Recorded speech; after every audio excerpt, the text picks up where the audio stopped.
Hello दोस्तों, स्वागत है आप सभी का दैट इंडियन इन्वेस्टर पे। एंड आज हम सब बात करेंगे ब्लैक स्वैन इवेंट्स के बारे में। आखिरकार what are black swan events in stock market, ये बनते कैसे हैं, यानी कि what makes a black swan event. साथ ही में डिस्कशन करेंगे कुछ पास्ट ब्लैक स्वैन इवेंट्स के बारे में। सो चलिए शुरू करते हैं। जनरली एक ब्लैक स्वैन इवेंट वो होता है जो कि बिल्कुल ही अनप्रेडिक्टेबल हो and varies a lot by what is generally expected of a market situation, यानी कि कुछ ऐसा सिचुएशन जहां की किसी को भी ये नहीं पता कि मार्केट आखिरकार कैसे रिएक्ट करेगी। प्रोफेशनल्स इस टर्म को तब यूज करते हैं जब भी मार्केट सरप्राइज के साथ रिस्पॉन्ड करती है और जब भी कोई सिचुएशन मेजर मार्केट शेयर्स को इफेक्ट करता है।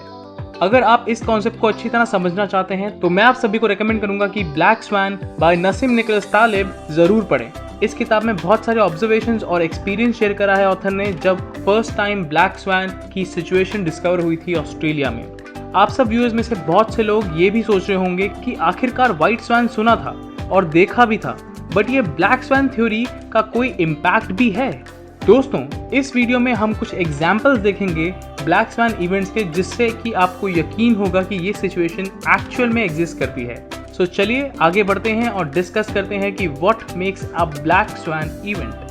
वैसे तो कोई स्पेसिफिक क्राइटेरिया नहीं है किसी भी इवेंट को ब्लैक स्वैन कहने के लिए, but still reasons can be natural disaster जैसे कि अर्थक्वेक, फ्लड्स, वॉर और even outbreak of a virus like corona virus.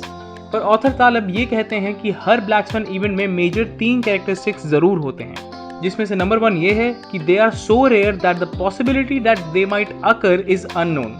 मतलब हम प्रिडिक्ट नहीं कर सकते कि ये कब और कहां होंगे। Number 2, they have a catastrophic impact. Number 3, when it does occur and when it is explained in the hindsight, the event actually seems predictable. मतलब जब भी ये होता है तो सुनने में ऐसा लगता है कि ये तो पॉसिबल ही था या फिर ये तो होना ही था।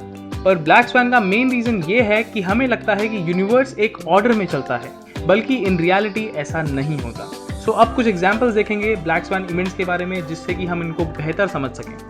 नंबर 1, 2008 का रिसेशन। जी हाँ, इस रिसेशन को हम सभी जानते हैं एंड ये रिसेशन द ग्रेट डिप्रेशन के बाद सबसे बड़ा रिसेशन रहा है अब तक का। Almost $10 trillion global equity market से वाइप आउट हो गए थे इस टाइम पे एंड इसका मेन रीजन था crisis of US mortgage and credit line. Number 2, Harshad Mehta scam. दोस्तों, ये स्कैम जब एक्सपोज हुआ था तो BSE सेंसेक्स ऑलमोस्ट 45% से डाउन चली गई थी and it took the market almost 18 months to recover from this situation. इस स्कैम का बहुत ही बुरा इम्पैक्ट पड़ा इंडियन इकोनॉमी पे एंड ऑलमोस्ट 4025 करोड़ रुपए, which today would amount to almost 24,000 crore रुपए वाइप आउट हो गए थे मार्केट से। अब मैं मेन क्वेश्चन पे आता हूँ, इज कोविड-19 अ ब्लैक स्वैन इवेंट? अब बहुत सारे व्यूअर्स शायद एग्री करेंगे कि हाँ, कोविड-19 is a black swan event, but let's see the facts first. China जैसी कंट्रीज के लिए corona virus is most definitely a black swan as they were caught by surprise when the virus first broke out in December. But अगर हम बात करें India जैसी countries की, तो generally saying we could have seen this coming and हमें preparation करनी चाहिए थी काउंटर मेजर्स के साथ when the time was right. Even the author of the book quotes himself in an interview. COVID-19 was not a black swan event. It was a white swan. I'm so irritated that people are saying that it's a black swan while referring to the coronavirus situation of stock market. So how can investors handle a black swan event?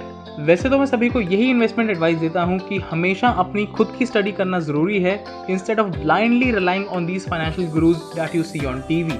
And ये कुछ steps हैं जो आप अपने आप को बचाने के लिए एम्प्लॉय कर सकते हैं किसी भी ब्लैक स्वैन इवेंट के दौरान। Number 1, before black swan diversify your investments. As आपका पोर्टफोलियो ज़्यादा डैमेज रेजिस्टेंट होगा as compare to a situation जहाँ पे आपके सारे फंड्स एक सिंगुलर एसेट में डले हुए हैं। ऑल्सो इससे आपके एक्सपेक्टेड लॉसेस भी कम होंगे over a period of time.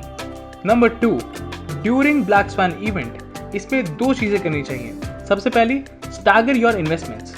बहुत से इन्वेस्टर्स ये मानते हैं कि ब्लैक स्वैन इवेंट के दौरान इन्वेस्ट करना बेस्ट है, बट आई वुड रेकमेंड कि लमसम इन्वेस्टमेंट से बेटर है कि आप अपनी इन्वेस्टमेंट्स को पार्ट्स यानी कि छोटे छोटे हिस्सों में करें, जिससे कि मार्केट बहुत ज़्यादा अनप्रेडिक्टेबल होने पर आपको ज़्यादा नुकसान ना हो और आप इस सिचुएशन के लिए कवर्ड रहें। दूसरा, take shelter in safer investment options like gold. चाहे मार्केट कुछ भी कहे, गोल्ड इज समथिंग जो आपको हमेशा सेफर रिटर्न्स देगा, और बल्कि ब्लैक स्वैन इवेंट्स के दौरान गोल्ड के रिटर्न्स ज्यादा अच्छे होते हैं as compare to other equity investments. जो लोग इसे नहीं मानते, try googling the fact that after 9/11 और 2008 के रिसेशन के बाद क्या थे गोल्ड के prices. You know it for yourself. तो इसी के साथ आज की इस वीडियो में इतना ही। Thanks for watching this content. अगर आपको ये वीडियो पसंद आए तो लाइक और शेयर जरूर करिएगा, और अगर आप ऐसे ही फाइनेंशियल टिप्स और फैक्ट्स देखना चाहते हैं तो आज ही सब्सक्राइब करें दैट इंडियन इन्वेस्टर को।